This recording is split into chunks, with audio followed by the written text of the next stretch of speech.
Fala, vamos começar aí, ó.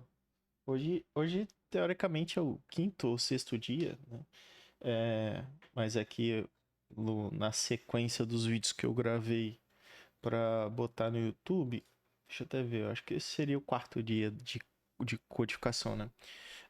Por que que eu dei uma pausa de 2 dias aí? Primeiro que eu tô brincando um pouco com a parte de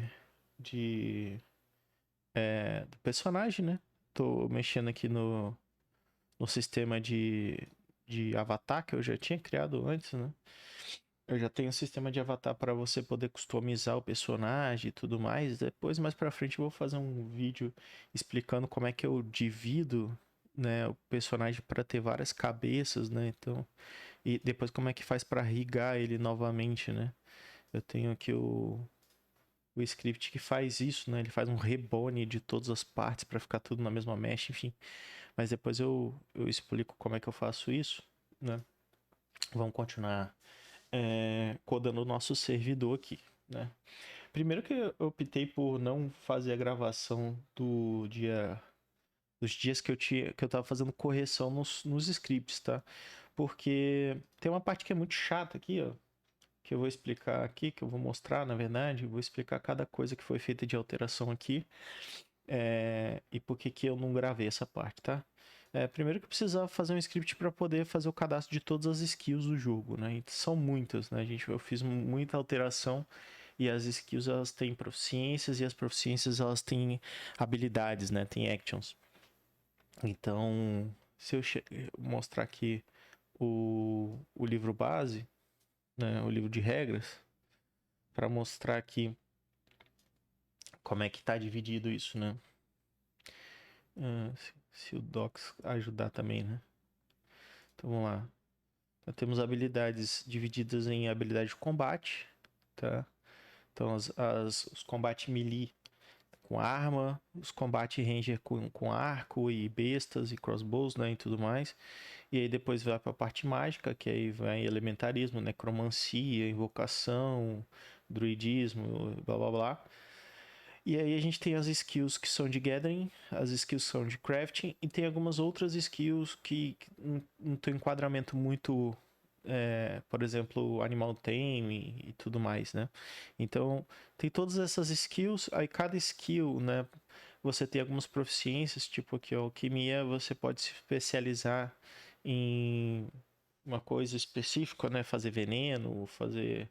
Enfim, cada skill ela vai ter alguma coisa que vai dar um bônus específico ou vai liberar uma action específica, né? Então, se eu pegar aqui no caso de Lightning Blades, que é para você mexer com facas e adagas e tal, ela vai liberando uma série de ações, né? Que são no final são habilidades parecidas com magia, mas não tem o nome de magia, né? Aqui tem um resumo, se eu não me engano, tem uma tabela gigante aqui, ó. Não, esse aqui são os raciais. Aqui para baixo, aqui na parte de proficiência ela vai explicando cada proficiência, né? Então da página 60 aqui do livro de regras até lá para baixo, ele vai explicando cada uma dessas proficiências aqui, né? Quanto de estamina que usa, ou quanto de mana e tal. Aí tem uma parte de magias específico, né? Tem algumas habilidades de pacto, aí aqui habilidades musicais, né? De bardo, ahn, habilidades marciais, e aqui sim as magias, né? Mas segue o mesmo. A mesma estrutura, né? Segue a mesma estrutura. Isso aqui, ó, magia de druida, magia de necromante e tal. Aqui tem a tabela. Aqui, no caso, a tabela resumida de magias, né? Então tem uma pancada de magia, uma pancada de habilidade de arma melee, uma pancada de habilidade de arma range e tal. Então eu precisava fazer essa tabela, né? Essa tabelona gigante aqui, precisava colocá-la dentro do código como uma tarefa meio chata, né? Eu fui fazendo ela manualmente, né? E aí, como é que ficou a estrutura, né? Eu tenho aqui dentro de Shard uma pasta chamada Skills, que aqui eu coloco a skill propriamente dita, né? A mãe de todas ali. Aí depois eu dividi as proficiências aqui, ó, cada uma numa classe herdada de proficiência. E dentro de proficiências a gente tem aqui uma lista de actions possíveis de acordo com o nível que você vai aumentando, ela vai liberando essa ação específica e vai dando um bônus a cada nível da proficiência, né? Então aqui é só uma listagem e aí são dois namespaces aqui, né? Uma são as proficiências e outras são as skills.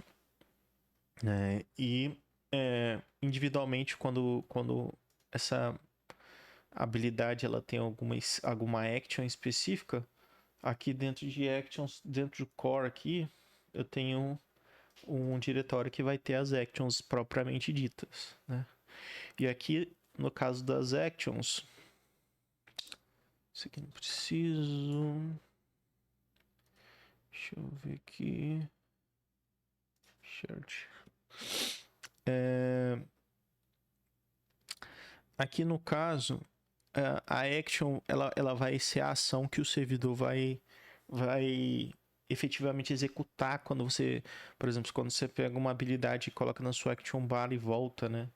E aí quando você aperta na action bar, você dispara essa ação aqui, né?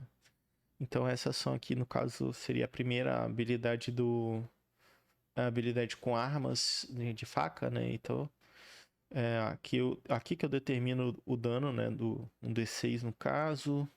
Aqui eu checo se quem está disparando tem a proficiência para atacar essa habilidade, né? O custo de estamina, aqui tudo é configurado nessa parte de action aqui. Acabei dando uma pausa rápida aqui. Pegar uma água, né? Então, tô com um pouco de... Tá bem frio aqui hoje. Vou desligar aqui. Bom, quais foram as modificações maiores aqui? Deixa eu tentar lembrar, né? Eu mexi bastante em algumas coisas com relação aos testes, né? Como eu compartilhei o diretório shared aqui para esse cliente, começou a dar vários erros, né? Então fui corrigindo esses erros de compatibilidade. Então, eventualmente, eu tive que adicionar uma diretiva de compatibilidade aqui, né? Dar um exemplo aqui, deixa eu ver se eu encontro um código que tenha diretiva de compatibilidade aqui, ó. Por exemplo, nesse caso aqui, ó. Eu coloco esse jogo da velha, if unity, blá blá blá. Isso aqui a gente consegue determinar que determinado trecho de código ele só vai funcionar na Unity e não no server, né? E aí quando eu preciso que funcione só no server, eu coloco um diferente aqui, assim. Enfim. Então, um caso específico aqui é no caso de... Deixa eu botar aqui, ó. Ele tá dando esses probleminhas de vez em quando aqui de não conseguir identificar o que é uma coisa e outra, né? Enfim. De coisa quando ele tá dando... Deixa eu tentar rodar aqui pra ver se dá algum erro que a gente vai corrigindo aqui em tempo real, né? Bom, deu um errinho aqui. A entidade... Que a entidade já tem o index, o scene index. Ele tem, mas ele... Assim... Essa alteração aqui foi interessante. Antes o ID da entidade ele era gravado em int, né? Inteiro. Por quê? Porque a cena recebe a entidade e atribui um ID para ela. Só que, no caso, tem algumas entidades que a gente salva, né? Então, player a gente salva, eventualmente o boss que tenha um timeout de respawn, alguma coisa assim, a gente salva essa entidade. E aí o GID, ele é da entidade, ele não é inteiro, né? Que é uma entidade, é um código de identificação da entidade, vamos dizer assim. Né? Quando no player, no caso, seria o ID do player e tal. E aí eu troquei, coloquei o ID como GUID, né? E aí tem agora esse CN index aqui, só que eu acho que tá duplicado. A gente tem duas classes parciais aqui. É isso aqui mesmo. Essa aqui tá dentro da parte server, né? E essa aqui fica no shared. Continua vendo aqui.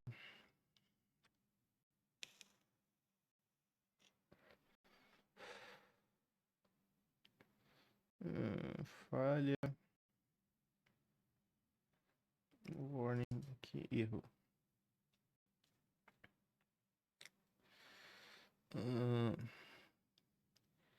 OnCreate. OnCreate tá aqui dentro. Eu comentei. Eu mexi bastante na parte de inventário. Vou até mostrar aqui para vocês, né? Eu comecei a criar também a classe abstrata de crafting, né? Para os recipes, né? Que são as fórmulas para a criação daquele item ali. Deixa eu mostrar aqui como é que eu estruturei essa brincadeira. Que fica mais fácil. Aqui na classe abstrata, eu criei a classe item, né? A classe item ela é uma classe abstrata. Então, tipo, nada do jogo ela efetivamente. Ela pode até herdar, né? Ela pode herdar de o item puro, né? Tem algumas interfaces aqui que não são tão importantes agora nesse primeiro momento. Mas vamos falar aqui, ó. Antes, como é que funcionava antes no TOS, né? Isso é importante da gente falar que acaba porque que foi alterado e tudo mais. Antes do TOS, os itens, quando eles eram gerados, eles ficavam armazenados dentro do próprio container que os continha, vamos dizer assim, né? Então, se o item ele estava dentro do inventário de um player, ele não tinha um registro de item separado. O item ficava lá no inventário do player. Quando ele era movido, ele era transferido, né, copiado. O registro era copiado para o outro container e deletado do container atual. Qual o problema disso? Qual o problema de você ter uma... É informático, obviamente, né? Você armazenar os itens dentro do próprio inventário. Mas qual é o problema que você tem efetivamente quando você faz esse tipo de coisa? É que você pode ter duplicação de item, né? Como você não tem uma identificação única para cada item, você corre o risco de alguma forma, né, um player conseguir duplicar aquele item. E aí, duplicando aquele item, você tem problemas dentro do jogo, principalmente o MMORPG que duplica item é sempre um problemaço, né? Então, como é que... primeiro passo para tentar resolver isso, né? Primeiro passo, eu coloquei, adicionei, na verdade, dentro dos itens, né, um ID de identificação, né? Um GUID, que é gerado toda vez que o item é criado, né? Então, quando que o item pode ser criado? Ele pode ser criado num drop ou no crafting, né? Inicialmente. Então, essas seriam as únicas duas formas efetivas de ter uma criação de item. Quando ele é criado, ele é atribuído um ID. Esse item, quando ele é criado, ele é armazenado no banco de dados, né? Então, eu comecei a fazer a implementação do repository, depois daqui a pouco eu mostro, né? E aqui eu coloco quem é o dono desse item inicialmente, né? Quando ele é criado por alguma coisa, por alguém, e ele vai normalmente pertencer a um container ID, porque ou ele está dentro de um inventário, ou ele está dentro de um baú, ou ele está dentro de um corpo, né?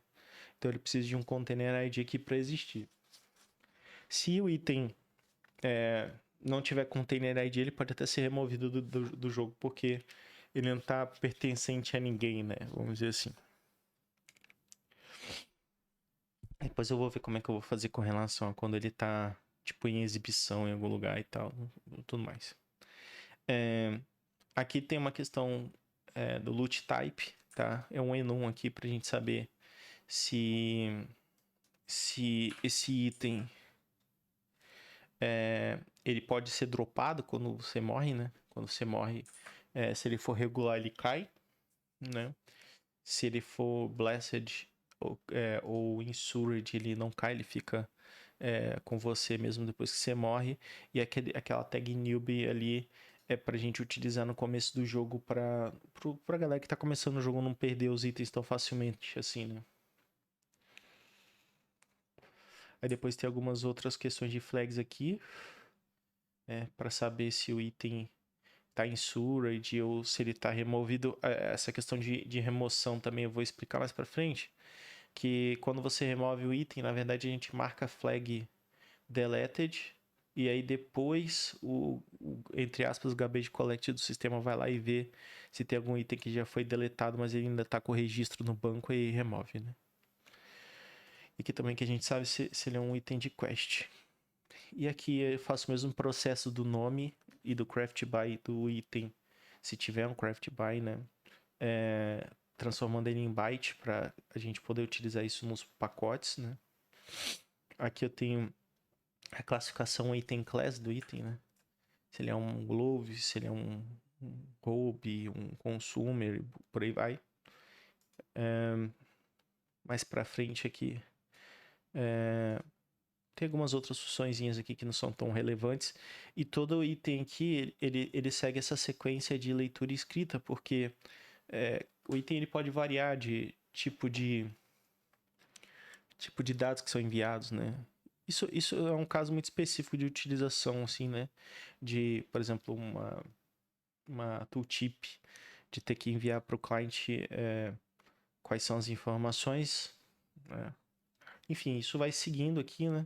Então, de item herda para stackable, que aí, no caso, você tem um acumulador, né? Você pode ter vários iguais ali, tipo poção, tal, resources.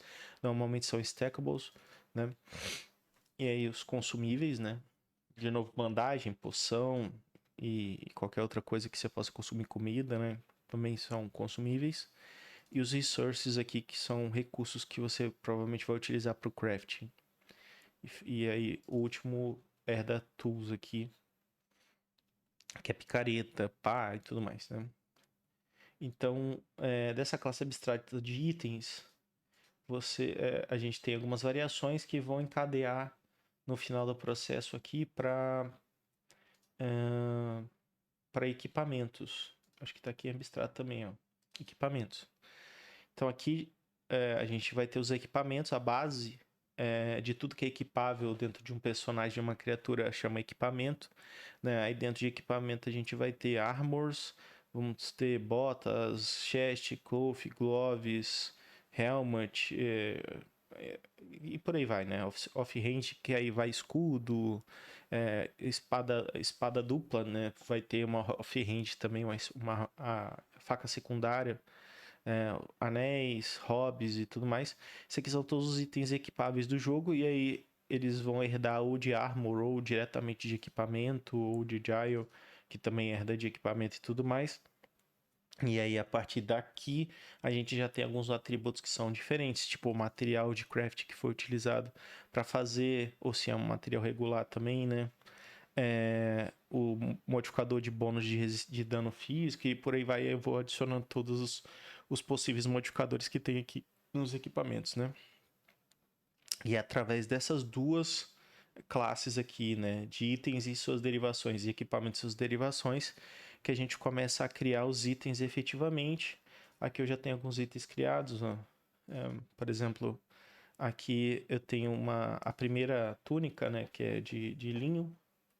Então, ela vai herdar de chest, que vai herdar de equipamento, que vai herdar de usável, que vai herdar de item. No final do processo, tudo é item, né? Aqui a gente determina o valor base dele, né? O price base dele que está lá na tabela. E o peso dele e o dano básico, o CA básico, né? E aí pode ter os modificadores e tudo mais de acordo com o material. E aqui é o recipe dele, o que precisa para poder fazer, né, e tal. Eu ainda não terminei de fazer essa parte aqui, mas basicamente aqui eu vou especificar quais são os itens que precisam para poder fazer esse line cloth. E ele é um item de Tailor, né? Precisa só de nível 1. E aqui eu falo qual é o resultado do item, né? Então fica... esse é o formato de item. E aí, tipo, depois que você já tem a estrutura do item, né? A gente vai para a estrutura de inventário, que aí aqui a gente chama de container, tá? Esse base container aqui ele vai servir para praticamente tudo que é armazenável, né? Então vamos lá, o que é armazenável dentro do TOS? Baú, o seu próprio inventário, corpos, né? Os corpos quando você mata eles viram um container. Qualquer tipo de baú dentro de dungeon, os próprios inventários dos boss e tudo mais, isso tudo é container, tá? Quando você faz uma troca, é criado temporariamente um container de troca, que aí você vai passando o item para esse container e depois a troca ela é realizada. Então você tem um container Aqui a gente tem alguns tipos, ó. Inventário, equipamentos, os vendedores, né? Os vendedores eles têm um inventário ali, esse inventário é um container também. O seu baú da cidade, o trade, né? A marketplace ela tem um container específico. Buyback para caso queira fazer o sistema de você poder recomprar o item que você acabou de vender, né? E também é um container. Os corpos, a própria Action Bar é um sistema de container, né? Que você pode colocar um item dentro dela, né? Enfim. E é que esse base container ele é o que gerencia tanto os itens que estão sendo trafegados entre esses containers, né? Então, se eu pego um item que está no meu inventário e jogo para dentro do baú, eu estou fazendo uma troca desse container. E aqui eu comecei a fazer as implementações, tá? Então, aqui a gente tem... Aqui, o container antigo do TOS, né? É bem parecido dinamicamente, vamos dizer assim, com esse aqui. Só que qual é a diferença que eu adicionei? Antes a gente tinha aqui um dictionary que tinha o ID do item, né? No caso, um ID qualquer, int 32, já que o item não tinha um ID propriamente dito, então aqui ficava tipo assim, atribuindo de acordo com quando você ia colocando mais itens dentro do container, ele ia atribuindo mais uma unidade aqui dentro da lista, né? E aí esse teoricamente era o ID do item dentro do container, né? Mas não é mais o caso.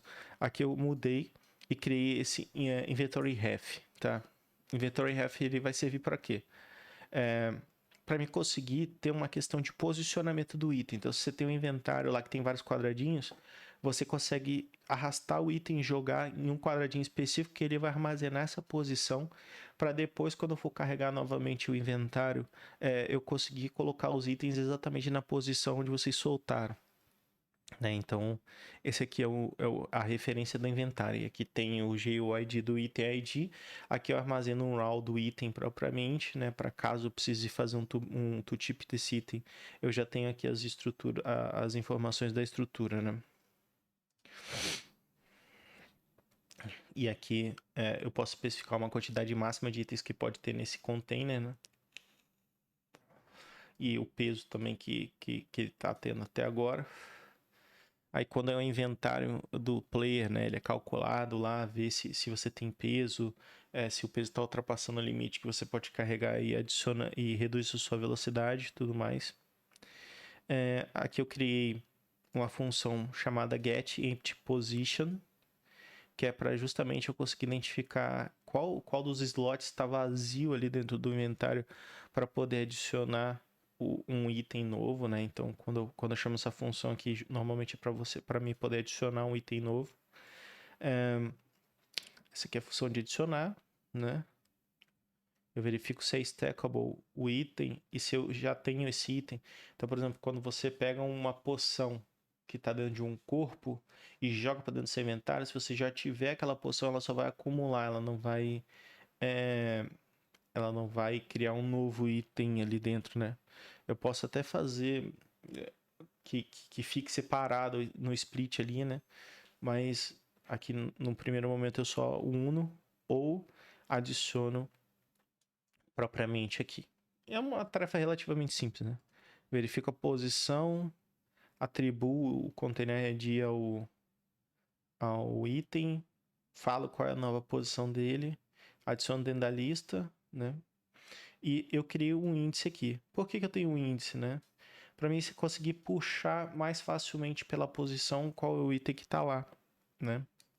E aqui eu atribuo a peso e notifico, né? Eu notifico que quem estiver escutando esse inventário que teve uma modificação. Aqui a gente consegue identificar exatamente qual é o tipo de ação, né? Se foi adicionado, removido, se foi trocada a quantidade ou a durabilidade do item para casos específicos, tá? E aí segue aqui, as implementações são relativamente simples de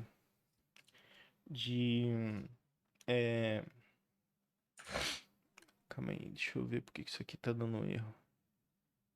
Isso aqui, porque tem system e tem os dois possíveis aqui. Esse nome action é complicado porque já existe uma classe action dentro de system, né? Do C Sharp. E aí, não lembro por qual motivo a gente inventou de colocar esse nome também, porque efetivamente é uma ação, né?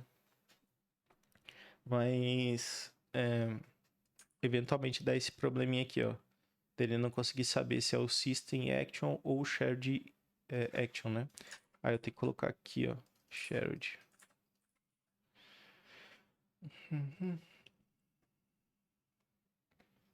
Player Actions. O que, em tese, o sistema deveria reconhecer aqui, tá? Então a gente tem função aqui, ó, para poder usar um item consumível, né? No caso de uma poção que está dentro da sua bag, se você clicar duas vezes você utiliza ela, então ela tem uma ação de consumível, né? E aí aqui eu chamo a ação, eu verifico se a ação está cadastrada dentro desse consumível e eu mando executar, né?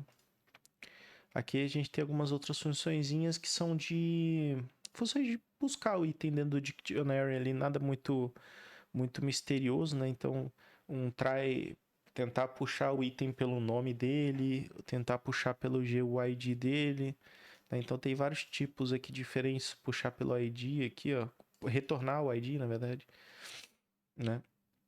Para retornar o ID. Aí aqui, para que serve o índice, né? O índice ele vai facilitar algumas buscas que eu possa querer fazer pela posição, né, do item.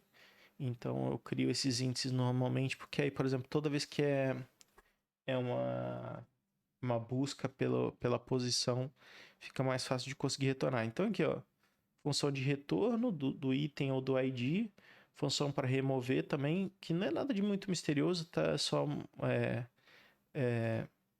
tirar do dictionary aquele item específico e notificar para quem estiver escutando o container que aquele item foi removido e, obviamente, atualizar o peso do container, né?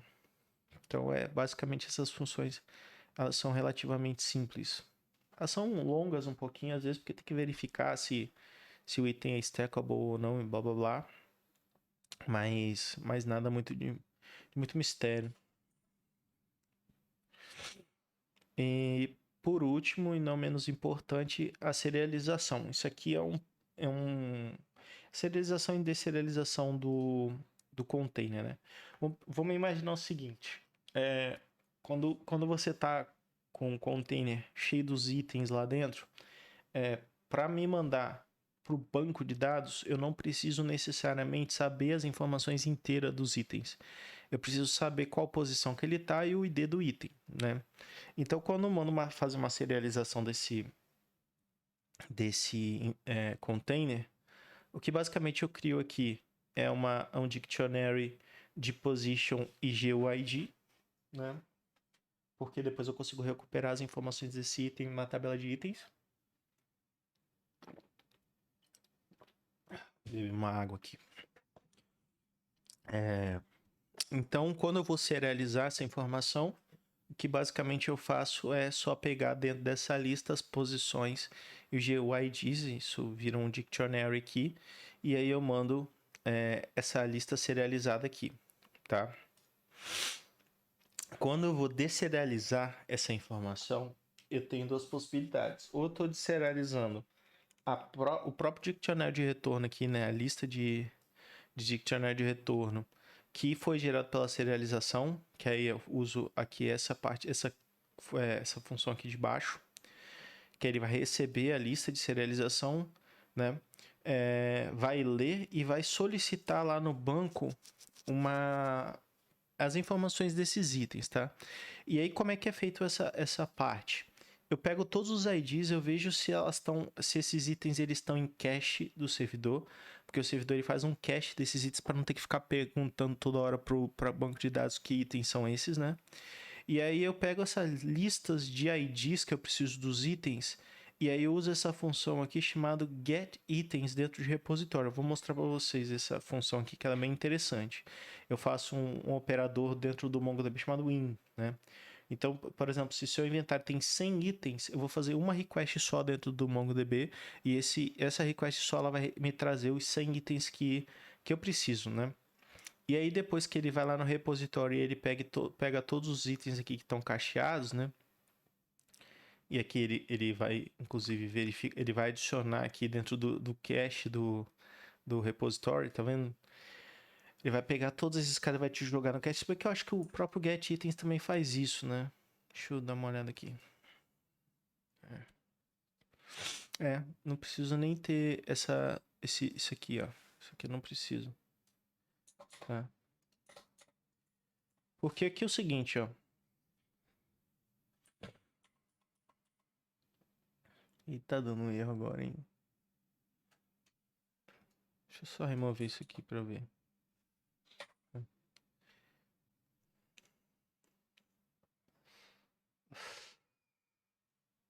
Bom, aqui o que ele faz? Vamos lá. Na deserialização, primeiro ele limpa o dictionary base aqui do container, ele limpa o índice também, né? Ele vai pegar e vai criar uma lista de UIDs, tá vendo que aqui no caso a lista tá vazia.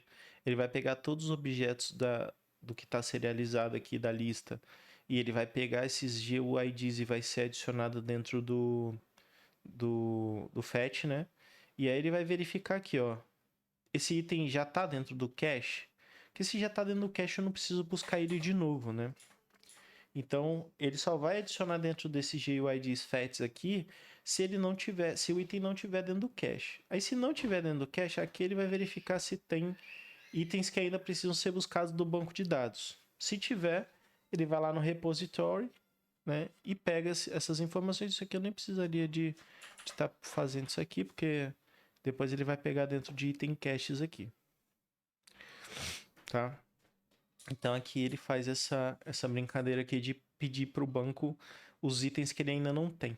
Aí depois ele vai vir aqui de novo na lista de serializado, vai pegar vai solicitar dentro do cache do repository, né, as informações desse item. Aqui eu preciso fazer uma conversão, né, de como esse item tá, ele é um item model com as informações do banco, né? Eu preciso converter ele efetivamente para uma classe de item interna do servidor para poder adicionar aqui, né? Aí no caso eu faria um ADD padrão aqui do próprio repositório e faria atualização. Eu poderia até utilizar a função de ADD efetivamente aqui, né? Do container, essa função aqui, ó. Enfim, em vez de utilizar, de ter que fazer isso aqui tudo de novo, né? Aqui eu só poderia pegar aqui ADD, aí eu tenho que adicionar aqui, ó, o ref, aqui no caso ele tá pedindo, aqui seria o item, né? Enfim, mas depois eu faço isso. E aqui, quando a gente recebe um objeto serializado, porque o banco de dados ele armazena isso em objeto, né? No formato de objeto. Então, se eu trouxer direto do model do banco de dados como objeto, ele vai tentar transformar esse objeto numa lista de dictionary string object aqui, né? Que aqui no caso seria o a string aqui, deixa eu me lembrar aqui ó, a string é o nome do item? Não, não é não. Não, é o GUID do item e o tô estranhando aqui. Sim. É porque olha só. Aqui é string E a informação pode ser qualquer informação, né? Então, por exemplo, aqui no caso de position uma inteira, GUID é um GUID, né? Então, enfim, então ele coloca como object. Então vai ser assim, tipo, posição e tal, por isso que é um dictionary string object. Agora aqui, tô precisando comer um chocolate para dar uma despertada, que eu ainda tô meio sonolento. Acabei de acordar e já vim direto pro PC, né? Enfim. Mas vamos continuando aqui. Comendo um chocolatinho aqui, beber uma água. Chocolate me dá uma acordada legal. Vamos olhar aqui o inventário, né?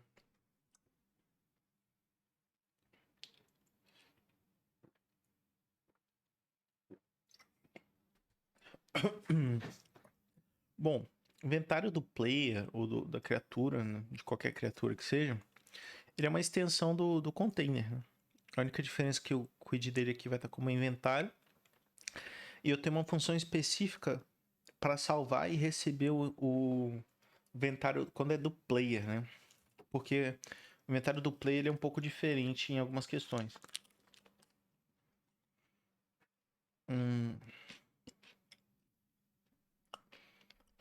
Aqui é quando eu recebo o model da criatura, né? Direto do banco de dados, eu tenho o inventário ID aqui que eu adiciono no container para ele não criar um ID novo, porque por mais que ele crie aqui no constructor, quando eu mando um from model aqui, ele vai fazer o constructor aqui, mas ele vai adicionar o ID que está vindo do servidor, do banco, né? Aqui ele vai fazer um deserialize, que é aquela função que a gente estava vendo antes, para poder recriar os itens. Porque imagina o seguinte, cara, o servidor, ele acabou de carregar. Ele não tem informação de nenhum player carregado em cache, né, em memória.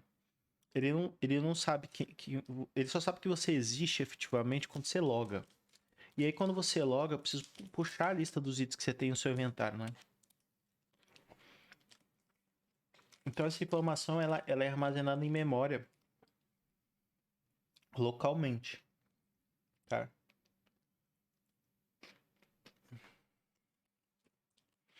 E aí, ela é carregada dessa forma aqui. Então, toda vez que você é carregado dentro de uma cena, essa função aqui ela é carregada dentro do modelo.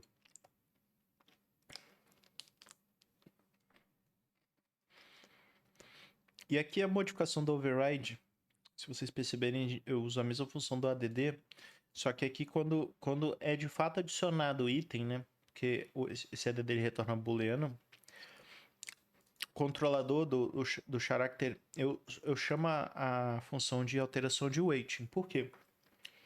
Quando o item for adicionado ao seu inventário, é preciso saber se a sua movimentação, se você está sobrepeso, né? Se você está com muito peso, para poder reduzir a sua movimentação. Então eu tenho essa função chamada weight change aqui, que vai fazer o recálculo do seu peso corporal, seguindo os equipamentos mais o seu inventário, né? E ver como é que está o seu peso atual. E aqui, nessa função, inclusive, ela verifica se você está acima do peso, se você está montado, blá, blá, blá, né? E reduz a sua movimentação. Isso aqui mais pra frente a gente vai mostrar também. Vocês devem estar imaginando assim, tá, mas você não está codando... da onde você está tirando esses códigos, né? Como eu falei, a gente já tem um servidor funcional de MMORPG que só está sendo atualizado, né? Então tem muita função que vocês vão ver aqui que não foi criada do zero, ela já existe, né? Ela já existe e ela só está sendo atualizada. Por isso que muitas vezes vai ter um código eventualmente que você vai ver aqui que eu não parei para escrever efetivamente agora, porque ela já foi escrita em outro momento. Por exemplo, o script de craft. Ele já existe, tá? Vou mostrar aqui para vocês, ó. Esse aqui é o servidor antigo, tá? Então o servidor antigo já tem muita coisa.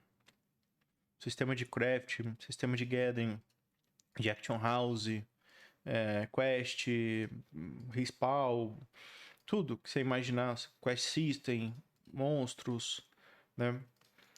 questão de implementação de IA. Então o servidor antigo já está aqui, ele já funciona.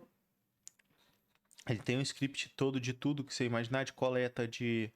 Então aqui, por exemplo, todas as regras de gathering, elas já estão aqui, né, no servidor. Eu não preciso refazer esse código, porque esse código aqui foi eu que fiz. Então eu não preciso refazer esse código, só preciso ajustar se eventualmente esse código aqui foi alterado por algum motivo, a lógica dele, de como ele era antes no TOS e como ele vai ser agora. Tá? O sistema de craft aqui, ó. Um script bem grande, o sistema de craft, né? Inclusive, essa versão aqui do servidor, ela não é nem a versão que foi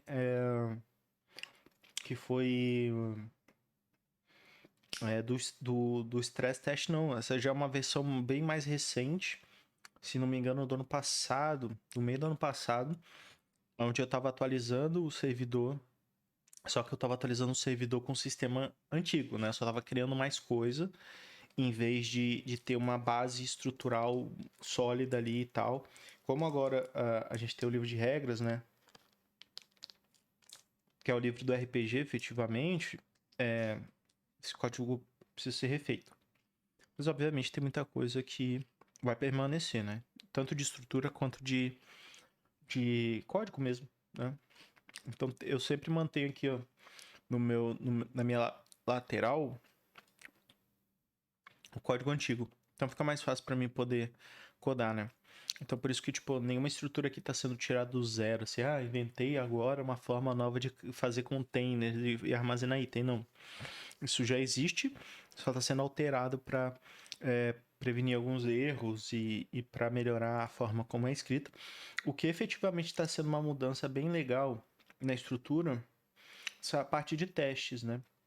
Eu implementei esse diretório aqui de testes, que aí aqui eu consigo fazer os testes unitários tanto das classes para me saber se elas estão ok, né? Quando eu adiciono uma skill aqui, se os modificadores delas estão ok e tal. E também os pacotes, né? Eu consigo testar individualmente cada pacote aqui. Criei essa estrutura de promises aqui igual do JavaScript, né? E aqui eu consigo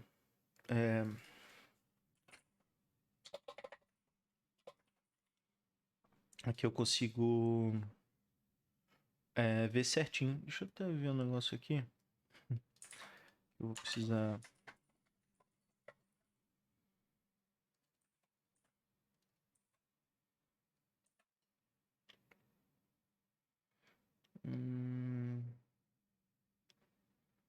Se o ID aqui do DTO tá errado. Ó, você vê que bom que são os testes, né? Eu fiz modificação nessa classe da criatura, né? Como eu falei, agora o ID deles é GUID, não é mais esse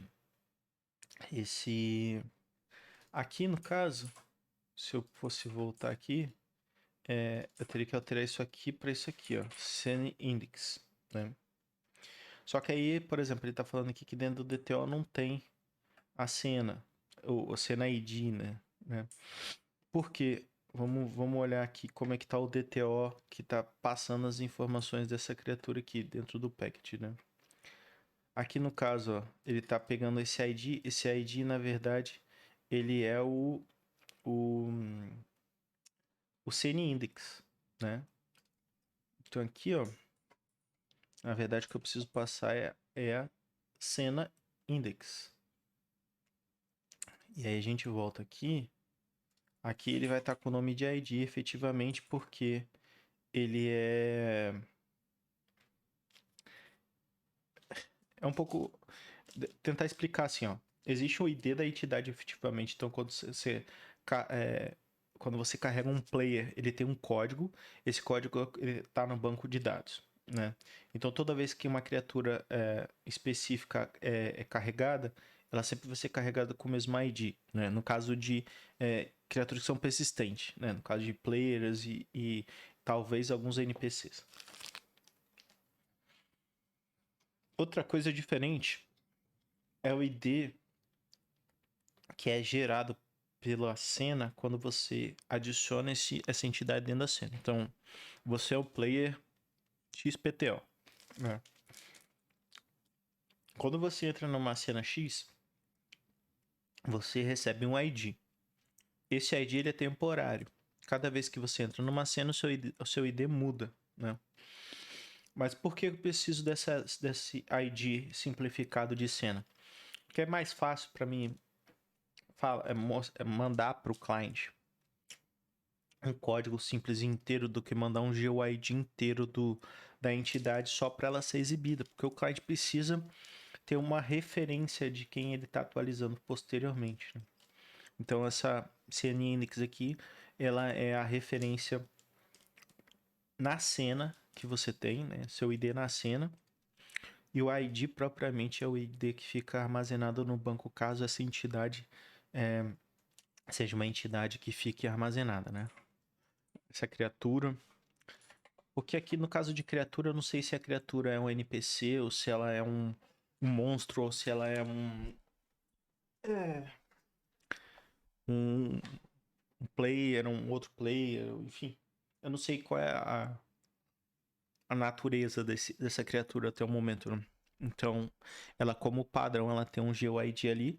No caso de criaturas que são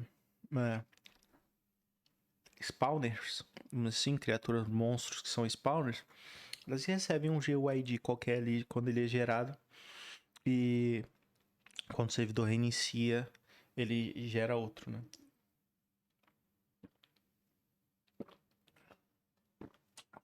Sim, se surgiu as dúvidas, né? Nenhum mob ele é persistente, tá? Então, tipo, se você. Se o servidor tá gerando um mob lá dentro de uma cena e esse mob, o servidor tomba, eu não tenho um registro de quem tá ali, eu só tenho um registro do respawn, né? Se o respawn ele é específico para uma criatura, tipo uma montaria ou alguma coisa do tipo, ele vai spawnar outra daquela montaria, né? Mas se não é um spawn genérico de criaturas de bioma, por exemplo, ele vai spawnar randômico, né? Então não tem muito controle com relação a o que tem efetivamente no mapa, né? A não ser que seja um respawn específico de um boss, né? Enfim. Exemplo, se a gente tá dentro de uma dungeon, a dungeon de caveiras, né? A gente tem um spawn que a gente fala lá, isso aqui um respawn de caveira, de cripta. Dali pode vir uma caveira, um zumbi, uma caveira arqueira, uma caveira maga, um ghoul, assim, tem uma série de possibilidades, um morcego de caverna, né? Enfim, então assim, não existe propriamente o respawn, ele pode ser específico de uma entidade tipo a Lich. Ela é um boss que tá ali naquela sala sempre. Beleza, então esse daí é um respawn específico, então ela sempre vai estar ali. Agora, o restante dos monstros, normalmente eles são randômicos, né? Então não tem como você saber certinho o que vai respawnar naquela área ali. Porque não tem normalmente o respawn de bioma, né?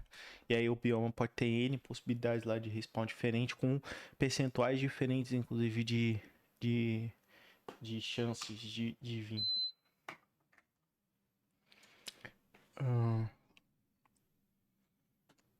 E aqui eu consigo. Vamos continuar dando play aqui para ver se vai dar mais erros, porque a nossa vida ia ser consertar erros, né? Aqui, ó, como eu falei, aqui o last ID ele tá como eu não consigo entender por que é, o C Sharp ele não consegue converter implicitamente um int para uint, cara. É a coisa mais bizarra que eu já vi, assim. Não consigo entender por que ele. Hora ou outra tem que fazer essa conversão meio que manual. Ó, aqui ele tá dando esses erros assim, ó. Ah, eu estou esperando uma inteira, mas aqui ele está vindo como um int. Eu preciso que você veja por que está dessa forma. Pô, deixa eu ver aqui. Aí eu tenho que vir aqui e botar o int, cara, Enfim. Você tem duas formas de corrigir isso aqui, né? Ou você vai colocar o int no recebimento aqui, ou tu vai ter que vir aqui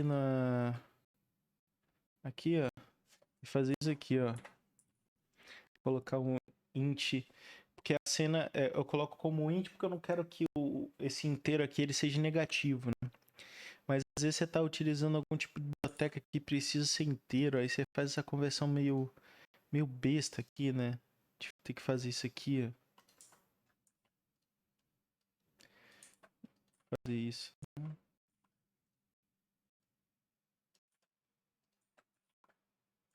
O teclado ele tá com um problema que de vez em quando ele dá uma travadinha na tecla, isso é bem enjoado, né? Aí ele fica, tipo, aparece igual ali, VVVVCCCCCC.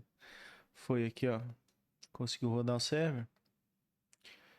Ó, conectou no Mongo. Aí começa a fazer as validações, tá vendo?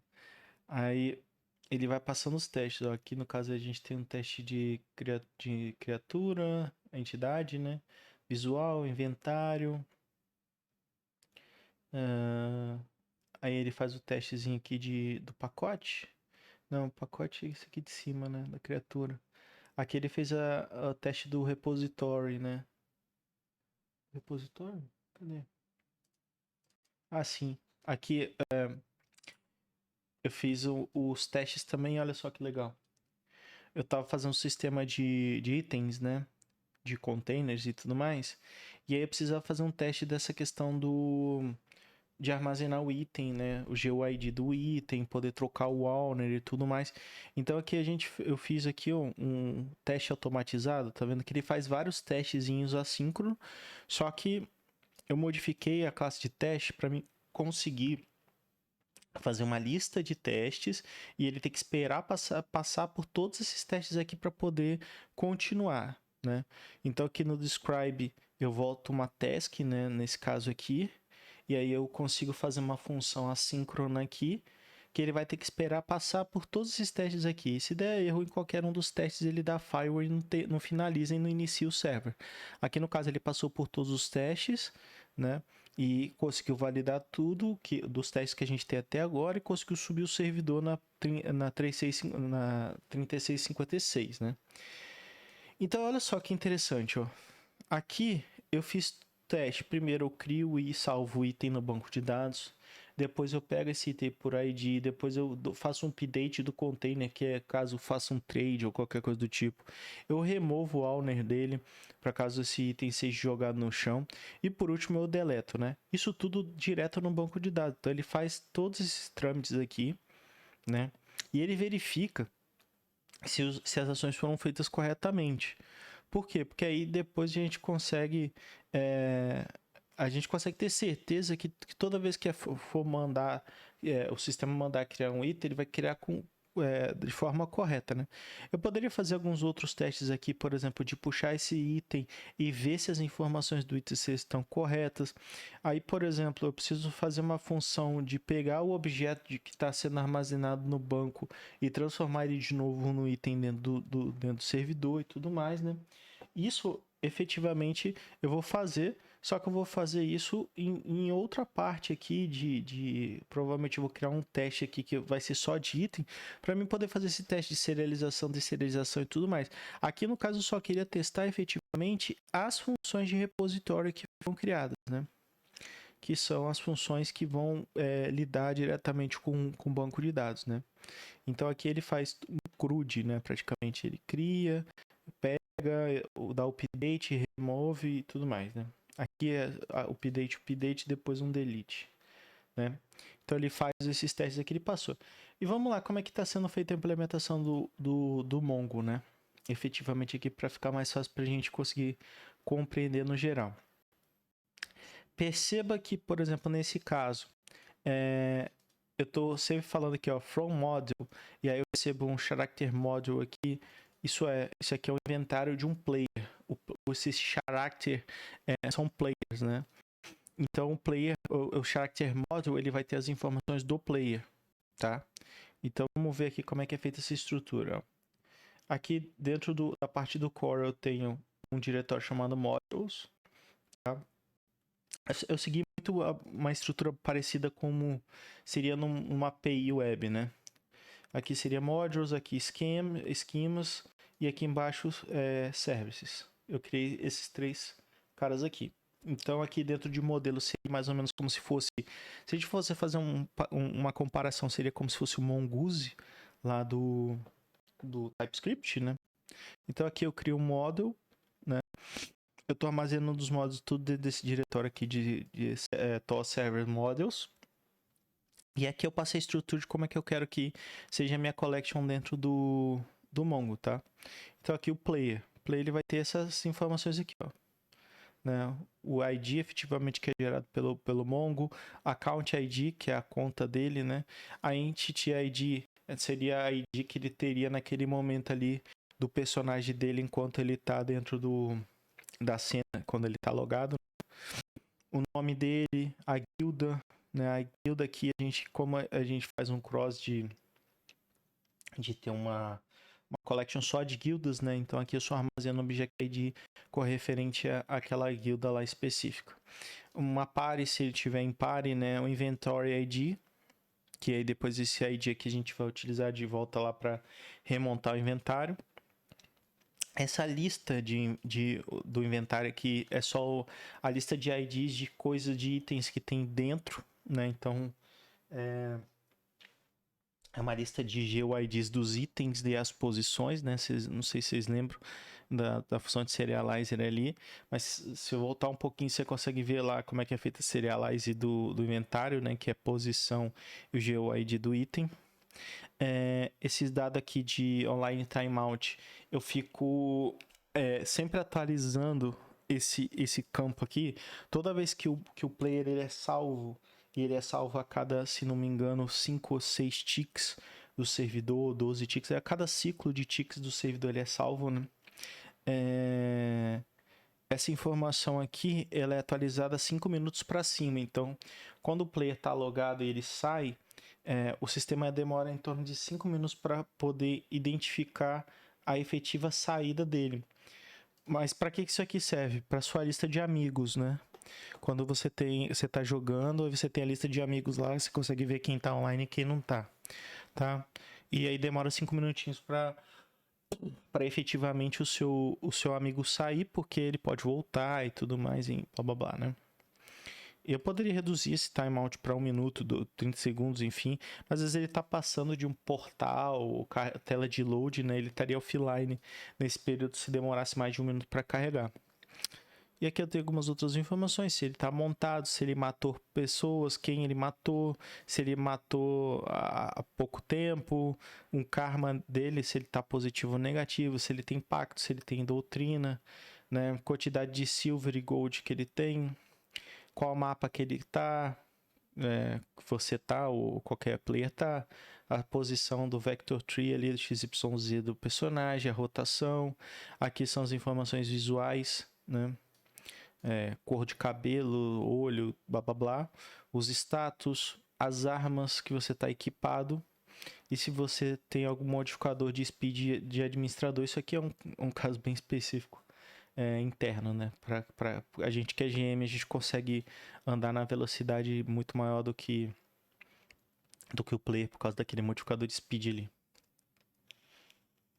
Então aqui dentro de modos eu tenho vários modos, ó. Eu tenho o modo de autenticação, modo de banco que eu estava fazendo, o modo do personagem efetivamente, das guildas, né? Aqui eu consigo ter uma informação básica da guilda, depois eu vou adicionando outras funcionalidades aqui para você poder adicionar, remover membros de guilda e tal. Os itens, efetivamente, eu criei uma collection. Antes essa collection ela não existiu, né? Ela não existia. A collection para armazenamento das informações de item. O item ele tem sempre uma base, né? E essa base ela pode ser atribuída com várias outras informações. Então por isso eu armazeno a informação geral do item aqui para me saber, né? Se tem alguma propriedade aqui que não tem na base. Aqui qual container que ele tá, de quem é o dono efetivamente desse item, né? O GUID do item e o ID que é gerado pelo Mongo, tá?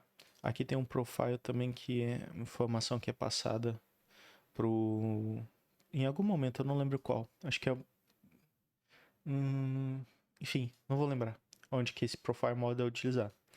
Desses modelos aqui, desses módulos que são implementados do Mongo, aí, cara, se vocês nunca implementaram o Mongo dentro do C Sharp, é uma questão muito de olhar a documentação desse Mongo Drivers, tá? Aonde que eu adicionei esse cara aqui também, né? Se vocês vierem aqui no Visual Studio, vocês vão ter um cara chamado Nuget. Tá, deixa eu ver aqui onde que esse cara fica, que eu nunca lembro. Janelas, extensões, ferramentas, análises, testes, projeto. Caramba, eu nunca lembro onde que fica esse Nuget, cara. Ferramentas. Bom, basicamente, o que eu tô tentando explicar aqui é que o Mongo Driver, né, esse MongoDB, ele não é nativo do C Sharp, né? Você tem que instalar um pacote, que ó, gerenciar pacotes NuGet, aqui, ó. Não é aqui não. NuGet. Caramba, onde é que tá esse negócio? Depurar.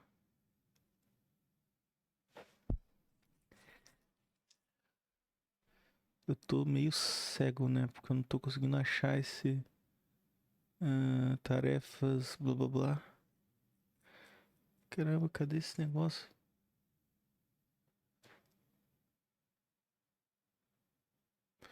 Bom, enfim, vocês vão procurar aqui, jogo no Studio NuGet. Agora eu fiquei curioso. Onde é que tá esse negócio. Arquivo no projeto, blá blá blá blá. Gerenciador de pacotes NuGet. Cara, é tanto menu que tem nesse bagulho que às vezes fica perdido, né? Extensões e ferramentas. Extensões. Gerenciar extensões. Marketplace. Extensões e ferramentas. Cara, não é essa tela aqui ainda. Fácil. Cara, não é isso aqui. Deixa eu ver aqui. Não, isso aqui é a extensão do Visual Studio. Eu quero saber as extensões do projeto. Esse Nuget, ele... Caramba, cara. Não é possível. Esse negócio, ele fica tão escondido que às vezes é até difícil de achar. Agora é questão de honra também, cadê?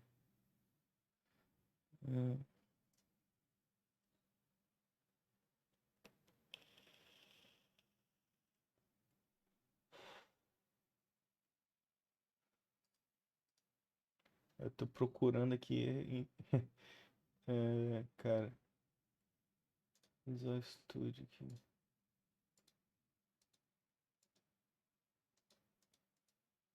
Uhum.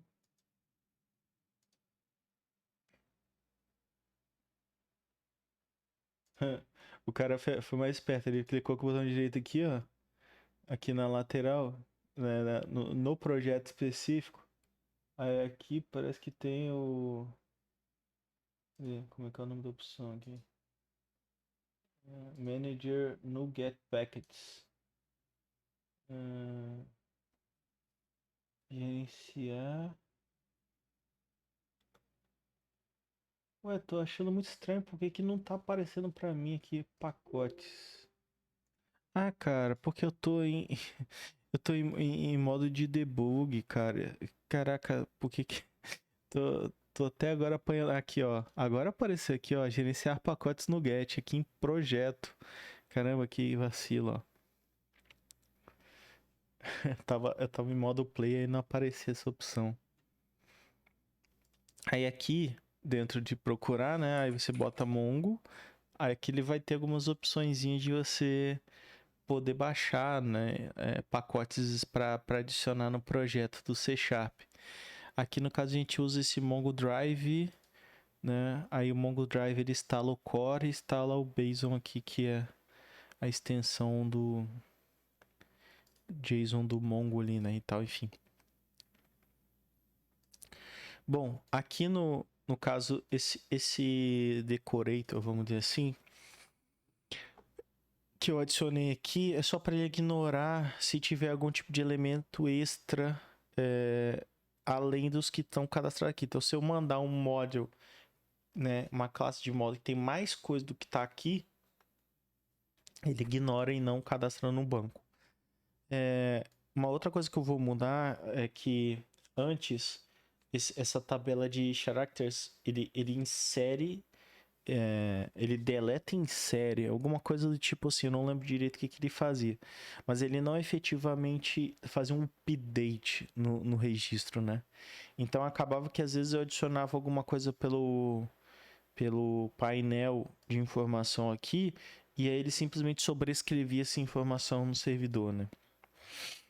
E aí depois são criados esquemas aqui, tá? Que é onde efetivamente eu crio as collections, tá? Isso aqui é um caso específico. Vocês vão perceber que todas essas classes aqui, tanto os modules, quanto os esquemas, quanto os services, eles são sempre partial de repositório. Então, no final, isso tudo vira uma classe zona só, tá? Eu só separei para ficar mais fácil para dar manutenção. Então aqui eu crio a collection, efetivamente aqui eu crio a questão do índice dele, se ele tiver algum índice que seja importante ser adicionado, o índice, por exemplo, do nome, para pegar o character pelo nome, por exemplo, né? Aqui no caso do character, por exemplo, seria importante adicionar o GUID aqui, ó. Aí teria que pegar aqui no caso do itens, né? Que seria interessante o GUID aqui, ó. Colocar aqui, ó.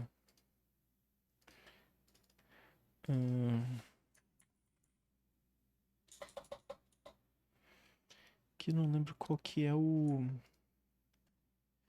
ID mesmo, não. Porque aqui depois o character creature, deixa eu ver aqui, ele vai ter um character ID. Não, mas aqui é o object ID dele.